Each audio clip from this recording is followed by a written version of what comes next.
নমস্কাৰ ছাত্ৰ ছাত্ৰীসকল সকলোকে অনলাইন সময় এটি নতুন ভিডিঅ'লৈ তোমালোকক স্বাগতম জনাইছোঁ।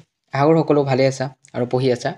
এই ভিডিঅ'টোৰ জৰিয়তে শংকৰদেৱ শিশু নিকেতনৰ ক্লাছ 5ৰ যি ভাৰতীয় বিজ্ঞান পৰিচয় বিষয়টো আছে অৰ্থাৎ বিজ্ঞান বিষয়টো আছে তাৰে চেপ্টাৰ নম্বৰ যোনটো 3 যাৰ নাম হৈছে প্ৰাথমিক চিকিৎসা তাৰে অনুশীলনীত যিমানখিনি কুৱেশ্যন আছে তাৰে গোটেইখিনি প্ৰশ্নৰ উত্তৰ তোমালোকক এই ভিডিঅ'টোৰ জৰিয়তে প্ৰদান কৰিছোঁ। আশা কৰোঁ সকলোৱে যেন ভিডিঅ'টো সম্পূৰ্ণকৈ চোৱা। লগতে তোমালোকক যদি অন্য কোনো বিষয়ৰ বা এই বিষয়টোৰে কোনো প্ৰশ্ন উত্তৰ লাগে তেনেহ'লে আমাক কমেণ্ট কৰিবা, আমি সেইসমূহ অতি সোনকালে তোমালোকক দিবলৈ চেষ্টা কৰিম। গতিকে আহাচোন ভিডিঅ'টো আৰম্ভ কৰোঁ। 3 নম্বৰ চেপ্টাৰৰ অনুশীলনীৰ প্ৰথম আছে মৌখিক কাৰ্য। মৌখিক কাৰ্যসমূহ তোমালোকে নিজে ক'ব লাগে, তোমালোকক আচাৰ্যই সুধিব, তোমালোকে সেইবোৰৰ উত্তৰ দিব লাগে। যিহেতু ইম্পৰ্টেণ্ট গোটেইখিনি কুৱেশ্যন সেইকাৰণে আমি সেইখিনি দি দিছোঁ। তাৰপিছত হৈছে লিখিত কাৰ্যসমূহ। প্ৰথমতে মৌখিক কাৰ্যসমূহ চাওঁ। মৌখিক কাৰ্য প্ৰথমটো আছে তোমাৰ বন্ধুজনে খেলি থাকোঁতে দুখ পালে তুমি কি কৰিবা, অৰ্থাৎ তুমি আৰু তোমাৰ বন্ধু এজনে কি কৰি আছা, খেলি আছা। তেনেকুৱা সময়তে তোমাৰ বন্ধুজনে যদি দুখ পায় তুমি কি কৰিবা সেইটো তোমালোকে লিখিব লাগে বা তোমালোকক যদি সোধে ক'ব লাগে।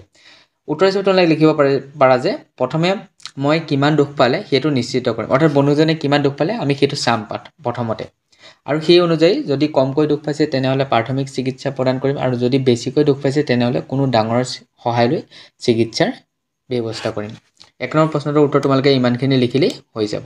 তাৰপিছত 2 নম্বৰটো আছে প্ৰাথমিক চিকিৎসা বাকচত থকা যিকোনো সামগ্ৰীৰ নাম কোৱা, অৰ্থাৎ প্ৰাথমিক চিকিৎসা বাকচত কি সামগ্ৰী থাকে তাৰ কিছুমানৰ নাম সুধিছে। ইয়াৰ উত্তৰ হিচাপে লিখিব পাৰি যে প্ৰাথমিক চিকিৎসাৰ বাকচত থকা কিছুমান সামগ্ৰী হৈছে কপাহ, বেণ্ডেজ, এণ্টিছেপ্টিক মলম আৰু কেঁচি।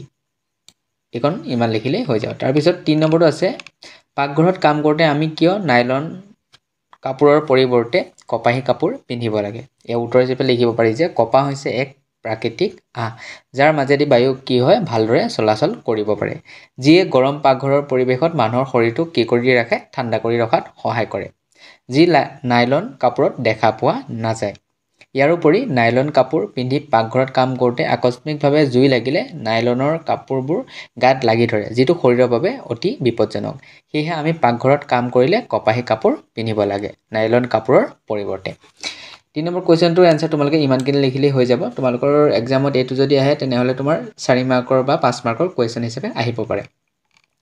তাৰপিছত 4 নম্বৰটো আছে নাকেদি তেজ ওলোৱা ব্যক্তিক কি ধৰণে প্ৰাথমিক চিকিৎসা আগবঢ়াব লাগে। তাৰপিছত উত্তৰ হিচাপে লিখিব পাৰি যে নাকেদি তেজ ওলোৱা ব্যক্তিজনক শৰীৰতকৈ মূৰটো বেছি তললৈ হেলনীয়াকৈ কৰি ওপৰমুৱাকৈ শুৱাই দিব লাগে। তাৰপিছত খটো 2 নম্বৰ প্ৰচেছটো হৈছে ৰোগীৰ মূৰত কি কৰিব লাগে, ঠাণ্ডা পানী ঢালি দিব লাগে। তাৰপিছত 3 নম্বৰ প্ৰচেছটো কি হৈছে নাকৰ ওপৰত কি কৰিব লাগে, আমি ঠাণ্ডা পটি লগাব লাগে। এইখন লিখিলেই হৈ যাব তোমালোকৰ 4 নম্বৰ কুৱেশ্যনৰ এনচাৰ হিচাপে। তাৰপিছত 5 নম্বৰটো আছে ঋতুৱে পৰি আঘাত পাওঁতে ৰোগীয়ে যদি প্ৰাথমিক চিকিৎসা নকৰিলেহেঁতেন কি হ'লহেঁতেন বাৰু। ইয়াৰ উত্তৰ হিচাপে লিখিব পাৰি যে ঋতুৱে পৰি আঘাত পাওঁতে ৰোগীয়ে প্ৰাথমিক চিকিৎসা নকৰিলে আঘাত গুৰুতৰ হৈ পৰিলহেঁতেন আৰু ঋতুৱে কিছুমান অসুবিধাৰ সন্মুখীন হ'লহেঁতেন। তোমালোকে 5 নম্বৰ কুৱেশ্যনটোৰ এনচাৰ ইমানখিনি লিখিলেই হৈ যাব। মৌখিক কাৰ্যত ইমানখিনি কুৱেশ্যন আছিলে, আমি গোটেইখিনি প্ৰশ্নৰ উত্তৰ তোমালোকক প্ৰদান কৰিলোঁ। তাৰপিছত এতিয়া আছে লিখিত কাৰ্য। লিখিত কাৰ্যৰ প্ৰথমটো কুৱেশ্যন আছে গাত গৰম পানী পৰিলে কি কৰা উচিত। ইয়াৰ উত্তৰ হৈছে গাত গৰম পানী পৰিলে পুৰা ঠাইখিনিত বৰফ অথবা ঠাণ্ডা পানী লগাই থাকিব লাগে। তোমালোকে ইমানখিনি লিখিলেই হৈ যাব। তাৰপিছত 2 নম্বৰটো আছে প্ৰাথমিক চিকিৎসাৰ প্ৰয়োজনীয়তা কি বা প্ৰাথমিক চিকিৎসাৰ প্ৰয়োজনীয়তা কেনেধৰণৰ সেইটো আমি কি কৰিব লাগে, লিখিব লাগে। ইয়াৰ উত্তৰ হিচাপে লিখিব পাৰি যে মানুহৰ দৈনন্দিন জীৱনৰ তলত এইটো হেৰিডাল লগাই ল'বা, তো ৱাব্য হয়। জীৱনত প্ৰাথমিক চিকিৎসাৰ যথেষ্ট গুৰুত্ব আছে। আমাৰ জীৱনত সৰু ডাঙৰ ঘটনা ঘটিয়ে থাকে। এই ঘটনাবোৰ সংঘটিত হ'লে আমাক তাৎক্ষণিক সহায়ৰ প্ৰয়োজন হয়। এনে সময়ত প্ৰাথমিক চিকিৎসা কামত আহে। সেয়ে ক'ব পাৰি যে প্ৰাথমিক চিকিৎসাৰ প্ৰয়োজনীয়তা অধিক। তোমালোকে 2 নম্বৰ কুৱেশ্যনটো ইমানখিনি লিখিলে হৈ যাব, জাষ্ট জীৱনৰ বটো ৱাব্য কৰি ল'বা। তাৰপিছত 3 নম্বৰটো আছে বাটত হোৱা দুৰ্ঘটনাৰ কাৰণবোৰ কি কি। ইয়াৰ উত্তৰ হিচাপে লিখিব পাৰি যে বাটত হোৱা দুৰ্ঘটনাৰ কাৰণবোৰ তলত উল্লেখ কৰা হ'ল। ক নম্বৰটো আছে ট্ৰেফিক নিয়মবোৰ উলংঘা কৰাৰ বাবে, অৰ্থাৎ ট্ৰেফিক নিয়মবোৰ নমনাৰ কাৰণে কি হয়, দুৰ্ঘটনা হয়। তাৰপিছত খটো আছে ৰাস্তাত অন্যমনস্ক হৈ চলাচল কৰাৰ ফলত, অৰ্থাৎ যদি ৰাস্তাত অন্যমনস্ক হৈ চলাচল কৰা যায় বা খোজ যেন যোৱা যায় তেনেহ'লে কি হয়, দুৰ্ঘটনা সংঘটিত হ'ব পাৰে। তাৰপিছত ৰাস্তা ঘাটৰ শোচনীয় অৱস্থাৰ বাবে কি হয়, দুৰ্ঘটনা হয়। অৰ্থাৎ ৰাস্তা ঘাটৰ যদি অৱস্থা একেবাৰে বেয়া থাকে তাৰ ফলতো কি হয় দুৰ্ঘটনা সংঘটিত হয় তোমালোকে উত্তৰটো ইমানখিনি লিখিলেই হৈ যাব তাৰপিছত 4 নম্বৰ কুৱেশ্যনটো আছে সেই 4 নম্বৰ কুৱেশ্যনটো আমি দিয়া নহয় তোমালোকে নিজে হেতু ছবি আঁকিব লাগিব কাৰণে তোমালোকে হেতু নিজে কৰিবা 4 নম্বৰটো তাৰপিছত 5 নম্বৰটো আছে কি কৰা উচিত ইয়াৰ ক নম্বৰটো আছে কাৰোবাৰ হাতত গৰম তেল পৰিলে অৰ্থাৎ কাৰোবাৰ হাতত যদি গৰম তেল পৰে তেনেহলে কি কৰা উচিত হেতু আমি কি কৰিব লাগে লিখিব লাগে ইয়াৰ উত্তৰ হিচাপে লিখিব পাৰি যে কাৰোবাৰ হাতত গৰম তেল পৰিলে পুৰা অংশত কি কৰিব লাগে ঠাণ্ডা পানী ঢালি দিব লাগে লগতে পুৰণি অনুভৱ হৈ থকালৈকে পানী কি কৰিব লাগে ঢালি থাকিব লাগে যেতিয়ালৈকে পুৰণিটো কমি নাযায় লগতে পুৰা ঠাইখিনিত কি কৰিব লাগে বৰফ অথবা ঠাণ্ডা পানী লগাই থাকিব লাগে তোমালোকে ইমানখিনি লিখিলে হৈ যাব তাৰপিছত খটো আছে কোনো লোকৰ নাকেদি তেজ ওলালে কি কৰা উচিত ইয়াৰ উত্তৰ হৈছে কোনো লোকৰ নাকেদি তেজ ওলালে তেজ ওলোৱাত ব্যক্তিজনক শৰীৰতকৈ মূৰটো কি কৰিব লাগে বেছি তললৈ হেলনীয়া কৰি ওপৰমুৱাকৈ শুৱাই দিব লাগে ৰোগীৰ মূৰত কি কৰিব লাগে ঠাণ্ডা পানী ঢালিব লাগে আৰু নাকৰ ওপৰত কি কৰিব লাগে ঠাণ্ডা পটি লগাব লাগে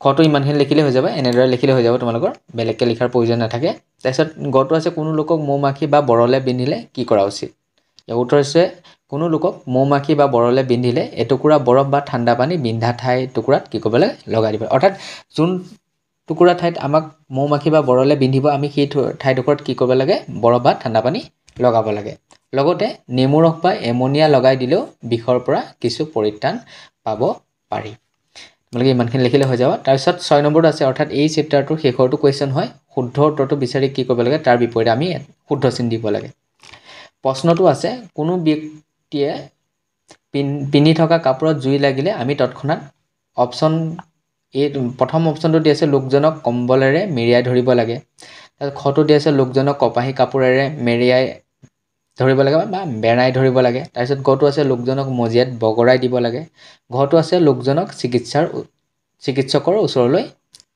লৈ যাব লাগে ইয়াৰ ভিতৰত কোনটো অপশ্যন শুদ্ধ অপশ্যন গ লোকজনক কি কৰিব লাগে মজিয়াত বগৰাই দিব লাগে অৰ্থাৎ যেতিয়া কাপোৰত জুই লাগিব তেতিয়া মানুহজনক কি কৰিব লাগে মজিয়া এখনত বা মাটিত কি কৰিব লাগে শুৱাই পিনি বগৰাই দিব লাগে তেতিয়া জুইকুৰা নুমাই যাব পাৰে তাৰপিছত বিটো আছে খেলি থাকোঁতে আঘাত পালে আমি ইয়াৰ অপশ্যন দিয়া আছে ক আঘাত পোৱাৰ কাৰণ সুধিব লাগে খ ফোন যোগে চিকিৎসকৰ লগত যোগাযোগ কৰিব লাগে গ আঘাত পোৱাজনক খং কৰিব লাগে আৰু ঘ হৈছে প্ৰাথমিক চিকিৎসা দিব লাগে ইয়াৰ শুদ্ধ উত্তৰটো কোনটো হ'ব প্ৰাথমিক চিকিৎসা দিব লাগে অৰ্থাৎ শুদ্ধ চিনটো আমি ঘ নম্বৰ অপশ্যনত দিব লাগে অৰ্থাৎ তোমালোকে এনেকৈ যদি তোমালোকৰ পছন্দ আহে তোমালোকে ঘ নম্বৰ অপশ্যন বা তোমালোকে যিটো অপশ্যন শুদ্ধ থাকে তোমালোকে এনেদৰে কি কৰিবা তাত শুদ্ধ চিন দি দিবা গতিকে ইমানখিনি আছিলে এই চেপ্টাৰটোৰ প্ৰশ্ন উত্তৰ আমি তোমালোকক গোটেইখিনি প্ৰশ্ন উত্তৰ দিলোঁ লগতে তোমালোকক যদি কোনো বেলেগ কুৱেশ্যন এনচাৰ লাগে তেনেহ'লে আমাক কণ্টেক্ট কৰিবা আমি